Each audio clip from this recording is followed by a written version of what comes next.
Welcome along in, everybody, to the Red Card Radio News Hour. This is the one-stop shop, the one place you need to come for news in and relating to the English Premier League. My name is James. I support Arsenal. That guy up top with me, still Brad, still supports Chelsea. Down below that, Sean, still supports Tottenham. What's going on, boys? How we doing? Did you have a good day? Yeah. Still safe. Still the same season as Arsenal. Could you become unsafe at some point, Brad? I don't think so. Not now. Maybe a point reduction? Yeah, FFP point reduction or something like that. I don't want to rehash the same as Arsenal conversation from yesterday. If you would like to hear Brad's absolutely asinine take about Chelsea having the same season as Arsenal, then you can check that out on yesterday's episode. And he doubles down throughout the entire episode. So just watch it all and be amazed. But what we've got tonight, what we're going to go over, we got some comments from last week that we want to get into. Of course, we are in the semi-final section of the European tournaments. We're going to update you guys on the Champions League and the Europa Conference League because that has an English team still in it. We got F1 update as well from Miami. And then there was some silly tweet that Brad has dug up from the doldrums of the internet that he wants to make fun of Chelsea for. So is that a good summary, Brad? Yeah. Yeah, I thought so. Nobody else. We're not making fun of any other teams but Chelsea, right? Yeah. Except we'll get into it. The birds are going to catch some strays here. Oh man, feels bad for Crystal Palace, the Eagles. All right, but before we get too deep into the episode, if you are new here, if you just stumbled across us, if you watched yesterday's episode and the algorithm recommended today's episode, if you could hit that subscribe button, ring the sub notification bell. If you're on one of the podcast sites and your platform allows you to rate it and review, please do so. 5 stars are our favorite, but honest feedback is our favorite as well. Again, Brad is reading out any 5 stars on Apple Podcasts that we receive. So that's still a commitment that he's made. I don't know if he's checked. I don't know if he's checked Apple Podcasts. We have not gotten it yet. Oh, okay. Leave a comment on YouTube, and we will get into it on next week's episodes. Join our Discord. That is all in the description below. We had some conversation midweek this week about the Champions League as that was going on. So always a good spot to be in, and we would really appreciate it if you did all of those things. So where we're starting first, we've got a comment from Jimmy. So this is in relation to the conversation we had last week in the incident involving Diego Jota and Oliver Skipp, where Diego Jota raised his boot high in the air to try and take a ball. And he may have won the ball, I don't remember. But he also kicked Oliver Skipp in the forehead. And so we were... my position is still that it was a red card. I forget what everyone else's position was at the time, but Jimmy, as our resident Liverpool supporter and contributor to the podcast, he sounded off in the comments and he said, "I thought Jota was off when it happened. I was a bit surprised it was only a yellow card. The biggest difference between this challenge and some of the others is that Jota can clearly see the opposing player and chooses to lift his boot, which feels to mean a little more intentional for Jimmy's interpretation." Now he goes on to defend Jota and that he's not that type of player. And so he ultimately rests on the fact that it was accidental and it wasn't malicious, but that it was, that it was accidental and it was kind of, it should have been a red card, but it wasn't intentional, essentially. I pressed him on that because he does have one of the resident arbiters of truth in his household, his son Jack, about whether or not Jack believed it was a red card, and Jack is on the red card train as well. So Premier League match officials, the PGMOL, take note that we have reviewed your decision and have decided that you guys were incorrect and that you need to rectify it because that was a red card. And since Jack decided it, we can't push back on that. It's impossible. It's definitively a red card if Jack says so. So, a retroactive dangerous red. Jota is suspended for the rest of the season. Well, actually, I think we should probably give him somewhere on the range of like a 41 game suspension. Take him out all next year too. I don't think there's precedent for that.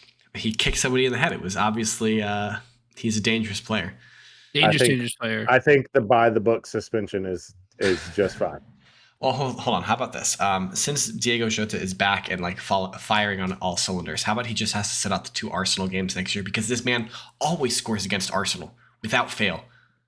Can't stand it. So you recommend that he is suspended against Leicester City only, and the 2 games against Arsenal next year. Yes. And those are his 3 games. Yes, this is my suggestion. Also completely unprecedented. Well, Great take. The difference is mine's a joke, Brad. That's the difference. Thank you, Jimmy and Jack. We always do appreciate hearing from you guys, especially you, Jack. If we're being honest, it's Jack, Jimmy, Jack. I'm just saying. Yeah. So, Levels. Yeah, definite levels here. All right. So this midweek we've had Tuesday, Wednesday. We've had the Champions League semifinals. On Tuesday we had in Madrid, Real Madrid hosting Manchester City. That match ended 1-1. 2 strikes from outside the box. Vinicius Jr. in the first half for Real Madrid. Great goal. I saw the highlights of that goal. Wow. Vinicius is that dude in Champions League. And then response was Kevin De Bruyne in the second half. I think equally as nice as a goal. Yeah, but we'll get into the controversy after you finish the update. Certainly. So that game is that tie is level heading back to Manchester in about a week. That game is going to be Wednesday next week. So everything to play for in that one. We did make some predictions in our Discord. I think Brad took Madrid in this tie, and I think I took City. I think Jimmy also took Madrid. Yes. Yeah. Jimmy and mine is the same. Is the same. Yeah. We did not get Sean's take yet, or Will, or Joel, or Will, think. But it's fine. Yep. Yeah, I do still think City. Obviously, even if the game ended 1-0 to Madrid, I would still rate City's chances. City could score 5 goals against Madrid, and it wouldn't surprise me. Now, I think it's kind of interesting, the different styles and tactics between these teams. Like, City seemed so intense, and Real Madrid are so relaxed the entire time. It seems like nothing fazed them. In the first 25 minutes or so, City were definitely dominating the game, but it almost seemed like it didn't matter to Real Madrid. Like, they just didn't care. And I think this is just like a personification of the 2 managers, right? So you got like Pep Guardiola, the serial overthinker, and Carlo Ancelotti, like the most relaxed man in all of world football. The meme I saw was tactics, pressing, and aggression, and it's the video of like Pep aggressively moving pieces on the board and yelling at everyone. Yes. And then on the other side of the meme was team vibes, and it's just Ancelotti just dancing with the locker room and all of them. Yeah, and then just dancing, and like that is the complete opposite. But the funniest tweet I saw from today was a United fan that said, "I will never forgive Ed Woodward for screwing up the Camavinga deal." How close was Camavinga? How close was Camavinga to United? Apparently, there are fans that still remember that Camavinga was very nearly a United player. But I guess Woodward was playing hardball and wouldn't come off what he needed to get it done, and Madrid did. Interesting. Yeah, I forgot. That was a free too, wasn't it? I don't think it was a free, but so. Even if it was a free, they're still battling on wages. Oh, I'm with you. 26 million. 26 million in 2021. Yeah, because it was at the end of a season. So that would have been that would have been an extremely cheap replacement for Pogba. Because he could have gone for free, but he like signed something so they would get something out of it. That's right. I remember this now. Yeah, that's why I thought it was free, but it wasn't. He wanted the club to get something for it. And United were like, we don't want to have to pay for something when you're free. And Madrid were like, we'll pay 25 mil. That's cool. Yeah. Okay, I remember now. Yeah. Yeah. So and now he's playing left back. And he might be the best left back in the world. He might be. According to who? According to some people on the internet. I can't quote them specifically, but the man is playing out of position and playing exceedingly well at it. Well, he is. He's fast, defensive, and rangy, which, when he's a little taller. So when you have long legs, you can reach things that shorter people wouldn't be able to reach. So it's a literal advantage. Yeah. Have y'all seen, speaking of this game, have y'all seen Rudiger's defense of Haaland? Oh, it makes me miss him so much, and like the shithousery. The dude deserves an elbow to the face. Like that's so. That was amazing. What do you mean? Did Haaland score? What? It doesn't matter. All right. Thank you for your high IQ takes. Two episodes in a row, Brad. I'm saying if the defense worked, why are we mad? Like I understand being mad that the defense worked because it's gimmicky. The defense worked. He's just trying to annoy him. Like it's not playing football. He's like it's like when you're on the playground and you're like tugging someone's shirt or something like that. You're not actually like playing like the sport, like what you're doing. You're just harassing them. Yeah. That is playing the sport. All right, confirmed. Brad's favorite player, favorite basketball player is Kevin Garnett. Confirmed. I'm in. It's actually Kobe, but I'm in for Kevin Garnett too. No, but I mean, if we're gonna talk about vibes, like that's Carlo, right? Like the vibes were wrong for Haaland. It's right. Like we said, vibes versus tactics. That's what we just said. Did we not in the meme? No. I was saying relaxed versus intense. I'm not one here to argue that Real Madrid are just vibing out here. I think that what they do is deliberate, but they always look very composed. Is my point. Sean brought up the tweet, the meme, which I also think is funny, but I don't necessarily think it's a perfect description of the game that was played. No, clearly Ancelotti is a very good manager and has very good tactics, but like the vibe that you get from Madrid is that it's all vibes. There, right? Like that, like it's a chill mood. So like they vibed hard and stopped Haaland so far. We'll see what happens next week. Brad, you brought up the controversy you wanted to bring this up. So yes, what's this controversy you want to bring up, Brad? So VAR isn't in place for this, but Man City has the ball. Man City, Bernardo Silva saves the ball from going out of bounds. Both of his feet were out of bounds when he kicked the ball. And so I think goal line technology would have ruled that it was over the line. But there isn't that on the sidelines. There isn't like a chip in the ball or anything like that. Bernardo Silva saves it. Ball moves. Real Madrid get possession for a second. City gets it back. KDB scores his worldie. And so Ancelotti was like, wait, that should be reviewed because the ball was out of bounds. Like this play shouldn't have counted. It should be our ball as a throw in. Goal stand. I watched it. Goal stands. Goal stands. Yeah. Goal stands. Because there isn't VAR for the sidelines. I mean, I'm gonna say it was out. The broadcast, from all the views that we saw, it was out. The broadcast angles are hard to tell. What really was definitive was beIN Sports used the broadcast angles and then interpolated some 3D AI stuff to kind of show that the ball had entirely crossed over the line. But I mean, if we're talking millimeters, right? We want millimeters. We want some sort of edge in offsides. I mean, if it's within millimeters, like, and the refs missed the call, like, dang, that sucks. But like, this isn't something VAR reviewable anyways because possession changed. Who in this room has seen VAR in its entirety in every country and thinks we should have more of this? What do you mean? Are you just arguing not in that England? Yes.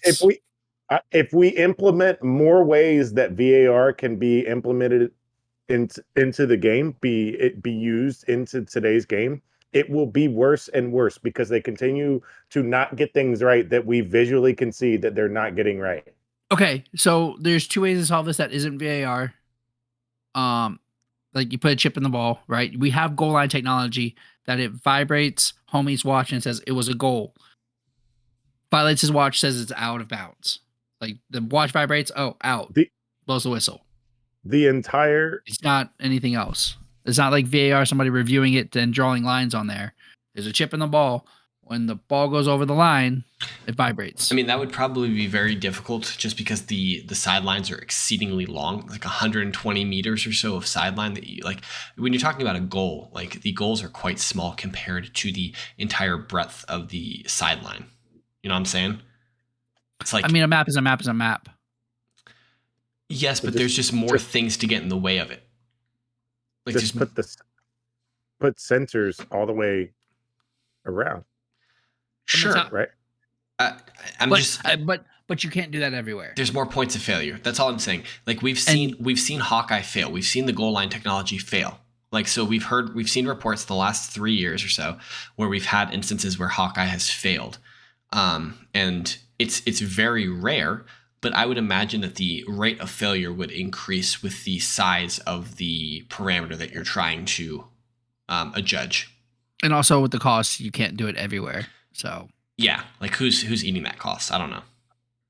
Right. I'm not. But like you can clearly do it Madrid, City, Milan. You can clearly do it there. But could you do it against AZ Alkmaar? Can their stadium have that? I don't know. I don't see why it would be a hard algorithm to program into a chip that's already into the ball that programs it from the exact center of the stadium and then programs the stadium's outline, no matter which one it is, into to the outside of the line, or whatever the center of the ball to the outside of the line that would make it over. That you could just program that algorithm. Middle, and then you have the size of the ball, and it has to move that far outside the lines. Yeah, it's just a mapping program. It should be an extremely easily programmed thing that they just put in. This is the size of the field, length, width. So it goes this way, and then it should be able to figure out. And yes, you just at the beginning of the game, you just put in the length and the width of the field. Boom. And then the same chip works at every stadium. It seems like an easy thing to solve, but I don't necessarily believe that it is. It takes one nerd in a basement to figure it out in about 10 minutes. It's not even hard to program. Then I would recommend that you do it and make billions of dollars. All right, I'm on it. All right. I'm texting my team right now. All right, cool. Red Card Radio. Yeah, Red Card Radio. That way we can get the pod funded. Yeah, and since you talked about it on the podcast, we own the IP. Yeah, Red Card Radio owns the IP. Sorry. Oh no. That's just the way it works, man. I will be a substantial donor to Red Card Radio. No. We own the IP. It's the Red Card Radio. If the ball goes here, it's out of bounds technology. Is the ball out technology? It's our IP. Yep. Internet provider. Intellectual property. Good sir. Intellectual property. You can tell Sean's moved recently if he's talking IP as internet provider. And that's you're thinking ISP. You're thinking ISP, internet service provider.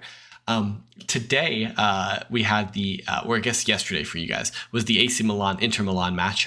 Milan was the home team against Milan in Milan.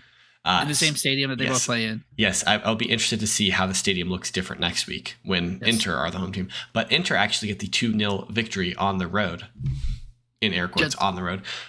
Sad for them that away goals don't mean anything anymore. But yeah, both these games. Inter just like blitzed Milan in the first 20 minutes. They could have had 3 goals. They had a penalty awarded for Lisandro Martinez, which was overturned upon a VAR check and it was essentially adjudicated to be a dive. It was quite obvious once you saw the replay. And it was kind of surprising that Martinez didn't get a yellow card for it. Lautaro Martinez, not Lisandro. What am I doing? I was so confused. Lautaro, excuse me. I saw your Who are you talking? I saw your face, and I wasn't sure what your face was confused for. We were bringing Martinez into into something else. Yeah, and so I just wrong L, but it's Lautaro Martinez. There we go. But yeah, Dzeko's goal was super nice. Mkhitaryan's goal was super nice. You guys, I got to stop you right there because you guys saw my text. Yeah. Edin Dzeko and Mkhitaryan scoring. What year is it? What is going on?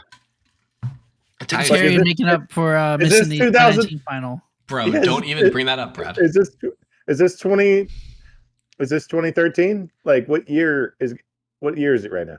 You tweeted about it, didn't you? That's why it's in my head, right, James? I think you tweeted about that. I might have retweeted it, but the reason why Mkhitaryan couldn't play in the 2019 Europa League final was because he was worrying about being killed in Azerbaijan because he's Armenian. In Baku, yeah. I'm with you. I'm not hating. It wasn't a hate thing. It was just making sure goals here. No, your track record with Arsenal takes this week is exceedingly bad.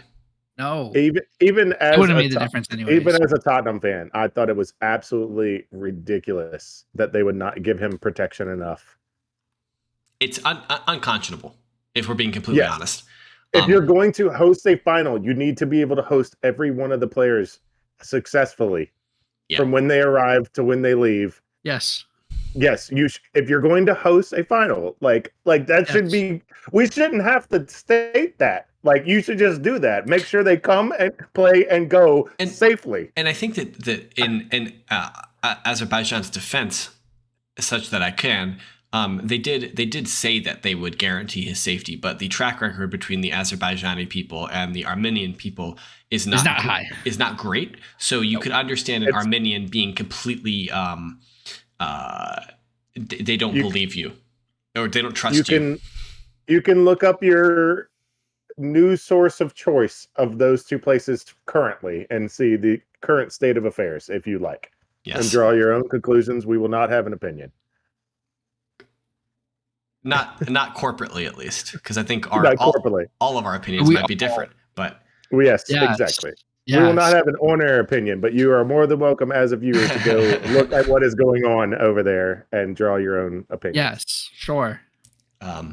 So I think both of these ties in the Champions League, after we get off of our tangent, I think both these ties are still alive. I think either one of the Madrid or City could win. AC Milan or Inter Milan. I think all four of these teams are still alive. Is Leo hurt? Yes, he was injured, but he should be back next week, is my understanding. Okay. Yeah. Then that tie's not over yet either. Yeah. It was a disappointment, not a known, that he was left off of today. Yeah. This roster. Yeah. It was I was hoping he was going to be there from Milan fans. Yeah. Okay. Precisely. So cool. So yeah, for the next tie, he should be back. If that was the reaction from fans, he should be back. Yeah. Yep. So I think that omits a lot of things. Yeah. Obviously, we're rooting for a 0-0 result in the return fixture in the City Madrid. Play extra time. Or 1-1. You want the draw. Get a draw, extra time. Goes to how many goals it scored as long as it's a draw. The other thing I'll point out is that there was a news source that posted that Kyle Walker was dribbled past 0 times during the game. Yeah. And then a Madrid fan promptly posted Vinicius posting up in front of Kyle Walker and doing a turn and going directly around him and said, "Please explain to me what a dribbled pass is. Because if this wasn't one, then I need to know what the correct definition of a dribbled pass is." Well, did Vinicius have the ball at that moment, or was he receiving the ball? I can't remember the video. He received the ball. Kyle Walker was still behind him. He turned, kicked the ball past him, and ran. That's a dribble pass. Yeah, 100%. Yeah. If he just watch the video. If Walker got too close to him and he turned him on. And then turned him on a pass. Receive. I can see that. That's a different thing. Yeah. But if Vinicius is in control of the ball, Walker is close to him, and goes beyond him with the ball still in his possession, that's a dribble pass. I would say even if he is up on his back and he just has a touch that goes around him and he turns and goes and gets it, like his famous move of the dummy Like he does that to a lot. Vinicius does that to a lot of people of just dummies, people that are running at him Yeah. from behind. Yeah. And then turns around and goes. I wouldn't say that's a dribble pass. That's just out thinking. And I wouldn't have marked that as a dribble pass. But if he makes a touch, that's still dribbling. Yeah. Of any way, and then makes the turn and then goes, it's still dribble pass. But whoever, I don't know if that was an official stat or not, but that was interesting to me. Yeah. And shout out to Walker for only. I will still give credit.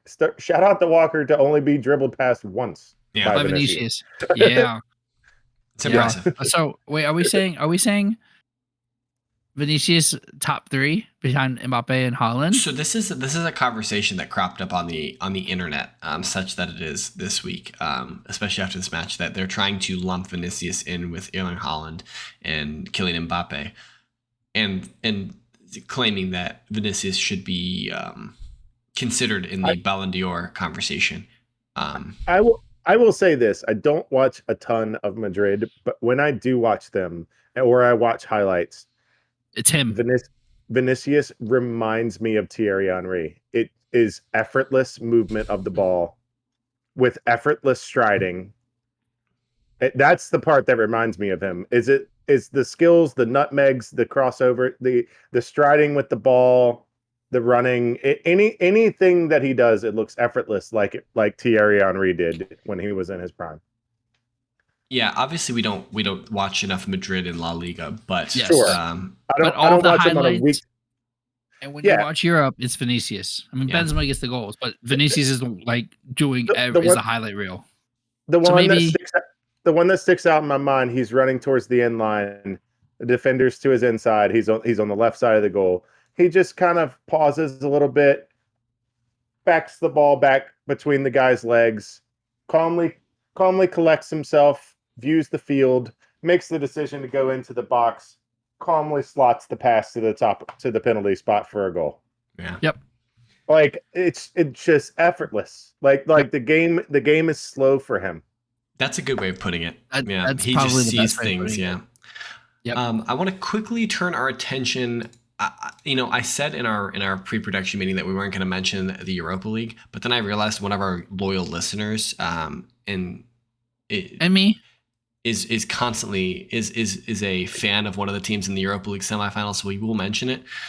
So we got on Thursday, we've got Juventus and Sevilla. So the day you guys are receiving this podcast, this afternoon, you got Juventus and Sevilla, and then Roma and Bayer Leverkusen. So yeah, my pick is still in the running. Which makes them your team? Is that what your claim is? That Roma is your Italian team, I guess? Is that your claim?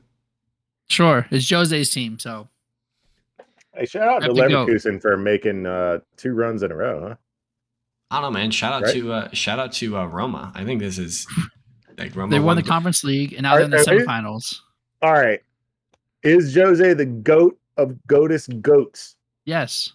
If he wins the Conference League to make it into the Europa, wins the Europa to make it in the Champions League, and then wins the Champions League with Roma next year. That I would think be he was- impressive. I think he's If he win- already if he the wins GOAT. All 3. He's already the GOAT because he's already won all 3. But if he wins them consecutively on his way up, That would be insane. That would actually be. Wow. I hadn't even thought about that, but that would be actually insane. The Roma train. Let's get on it. I'm on it already.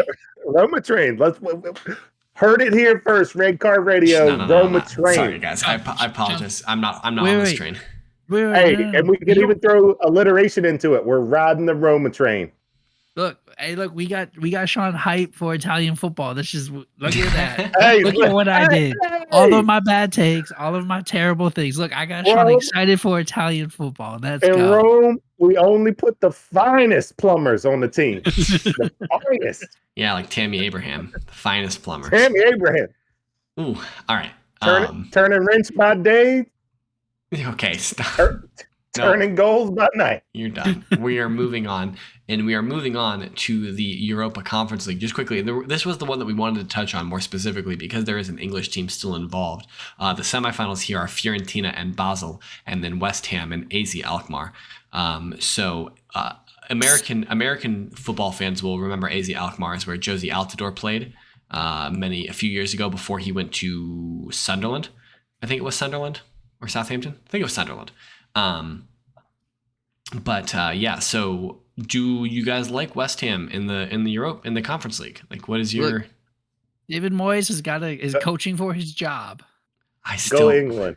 Yeah, Brad, you're on this chain that you think if Moyes wins the Conference League, if West Ham stays up, which it looks like they are, and they win the Conference League, putting them into Europa, there's a solid chance that like David Moyes like, well, look, I got you your Europa League trophy, and I kept us in the Premier League. Yo, real talk. If they win the Conference League, this is the perfect ride into the sunset moment for David Moyes and West Ham. Just move on, bro. He's like 79, but he also has a strong argument of I just won you about $10 million from the Conference League and gave you about $30 to $40 million for being in the Europa League. You're welcome. Sorry for finishing 18th or 17th or whatever. 16th, at least 16th. Yeah. We're saying he's sorry for finishing 16th. Here's guaranteed $50 million. You're welcome. If he goes down, that's a different conversation. Then it doesn't matter what happens. Oh no! So then the conversation goes. Here's the $50 million I got for you. Now pay the players so I can get back up next year. Nah. Oh, I think he's gone. This is wages. He has to do both. I just gave you wages. All right. I want him to keep his job. I want them to win and get relegated so I can see if a championship team can be in Europa. That's what I want. They can. We already did this math. Watford. I know, but I want to see it with a high-profile team. And plus, West Ham's, they're going to blow their little bubbles for some team in Serbia. Yes, they are. That's what I would like to see. Right next to Tottenham. 18 Tottenham's moving to Serbia? I'm confused. No, I'm saying Tottenham's probably playing a team in Serbia as well. Oh, no, because we're in the Conference League. We're going to be playing in Crete. Got you. Azerbaijan. And Cyprus. All right. Shall we move into should we look at the quickly, because we're almost done with the season. There's been 35 weeks since our summer transfer window, or not since our summer transfer window, but there's been a significant football played with the summer transfer window done. And we can look back on Sky Sports News viewers' pick for their top 11 signings of the summer window. Shall we go over them? Yeah, quickly. So let's hear them. All right. Let's hear. All right. So from back to front, Leno in goal, Spence at right back, Botman, Koulibaly, Perisic at left back, Coutinho, Bissouma, Eriksson, Richarlison, Nunez, Sterling is what was voted by Sky Sports News viewers. I will hear arguments for Eriksson. Botman is 100% in. And I would hear arguments for Leno, but I think I have a better signing. So instead of Leno, who did fine, I think we replace with Nick Pope. Yes or no? I mean, I think obviously. Right? I mean, Leno has had less to work with than Nick Pope has had to work with. But I think the obvious logic to play here is put Leno at Newcastle, put Pope at Fulham, and are they having the same amount of success? I think Pope would have more success than Leno had at Fulham, and Leno would have less success than Pope did at Newcastle. So yeah, I think that Pope was probably the better signing for goalkeeper. Yeah, I think we agree. Sean, you're in for Nick Pope? Yes, just thumbs up. Doesn't matter. We already have 2 votes. He doesn't matter. He doesn't matter here. I think you're gonna like this. I have a replacement for Spence. I have 2 replacements. We can have a conversation over. Are we going position for position? Because I'm gonna go to the bathroom. I'm gonna go very quickly. This is what I want you to hear, though. Are you kidding me? We're going all 11? Because I am gonna go pee. Well, if you need to go use the restroom, by all means. But yes. But the idea that listen to this one first, real quick. Spence made this top 11. We got Nico Williams or Sergei Aurier. both from Nottingham Forest Yeah, over I would DJ say Spence. Serge Aurier is a better signing. Yeah. I think This way, listen, we're replacing Tottenham with Tottenham. Okay. All right, guys. Listen, optimistic fans in August after the transfer season and before the season voted for a lot of players that they were excited about. We're wrong. In other news, wild bears take a shit in the woods. What are we doing here? The fact that this list is so wrong, right? Like I have one player really, but I'll allow two. Hold on. The fact I think this is humorous because we're looking back on this. Yes. 8 months. It is funny. And but yes, in August, hilarious. I thought Richarlison was going to be better. He's not. That's okay.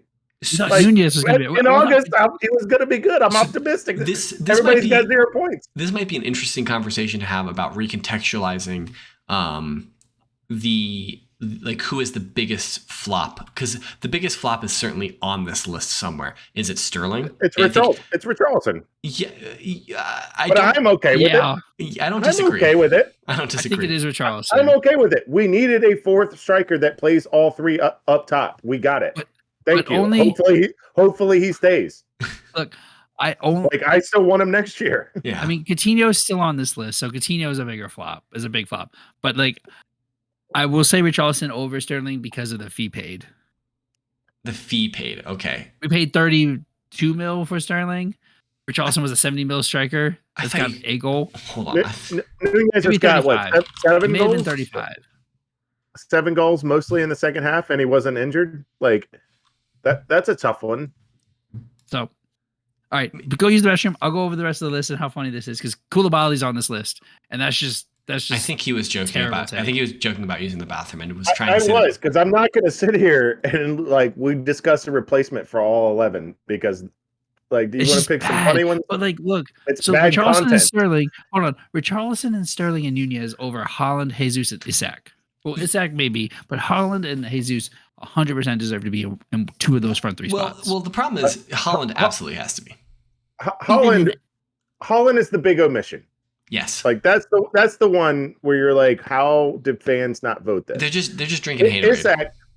Isak came relatively out of nowhere. Of course, he was good where he was, and Newcastle bought him. But fans knew Haaland. He was a star at Dortmund who was in the Champions League and made runs. Fans knew Dortmund of this guy's gonna be good. Yeah, especially at City. So that's the big omission. Yeah, agreed. The other big omission probably is the first one you started with. It should be Nick Pope. Yeah, but I don't think Nick Pope back then though. I don't think everybody was bought in on the Nick Pope train then. So I think Leno probably was the best goalie at that time. Where was Nick Pope before that? He was at Burnley. Where's Nick Pope at? Yeah, he was getting battered at Burnley. Right. Yeah, it was at Claret and Blue, so it was either Villa or Burnley. It wasn't. Burnley. Yeah, okay. I thought it was. Yeah, so that's a good. Brad, by the way, the fee that Transfer Market is reporting is 56 million euros. So for Sterling? No, is that? Are those? Yeah, that's euros. That's what it's saying. That doesn't seem right. Maybe it is. I thought he was closer to 60 million euros anyway. But the exact same paid for Richarlison. Because Richarlison was 60 million. Yeah. Let us know in the comments. Brad posted the picture in our Discord. Oh no, he posted it in our private. Brad's gonna post that picture. I'll move it. Brad will post the picture in the public part of our Discord. We'd love to hear you guys' conversation on that. So join our Discord. Just a lightning fast F1 update because we did have the Miami Grand Prix just real fast. Max Verstappen wins it. He started 9th, so he moves up 8 positions. Checo finishes 2nd. Fernando is 3rd. George finishes 4th. Carlos Sainz is 5th, and Lewis Hamilton is 6th. Lewis Hamilton started 13th. I wrote 14th, but he actually started 13th. Red Bull's still in charge on the constructors by leaps and bounds. I will say, Lance Stroll had a very poor weekend, and so Mercedes closes the gap on Aston Martin, and Ferrari is a little bit more adrift than they were before. Sean, your team is what's going on with McLaren? what's wrong? Everything. Heading towards relegation. Yeah, it seems like it. They'll be in F2 before we know it. Max is still in control of the Drivers' Championship. He's got 14 points on Sergio Perez. And he had 5 seconds over him. I mean, different strategies, different everything else, but he was faster than Sergio all strategy. Sunday. Like same strategy. Both had one pit stop. Right, but inverted. They swapped tires. They were inverted. They're inverted. One was hard to medium, one was medium to hard. Gotcha. Yeah. So Max was further back, so they put him on hards so he could make up the time. But he cooked. They wanted him by 5 seconds. I think they wanted Max to be able to stay out while all the other drivers pitted, and then he would be able to get through and build up a lead, which is what he did. And he came out of the pit like a second behind Sergio. Yeah. And passed Sergio in like 8 turns or something like that. It was ridiculous. Yeah. So I think we're going to Italy next, Imola, if I'm not mistaken. I don't know that off the top of my head. I think that's that's correct. I hope that's in 2 weeks' time and not this weekend coming up. Correct me, Brad. What weekend is that? Correct. The 19th. Yeah, so that's 2 weeks' time. So we'll talk about that. We'll mention it next week. Probably not a whole lot to talk about, but that's what we got for you guys tonight. No trivia right now, but maybe next time. Join our Discord, subscribe, follow, all those things. Leave us a comment on YouTube, and we will be sure to talk about it next week.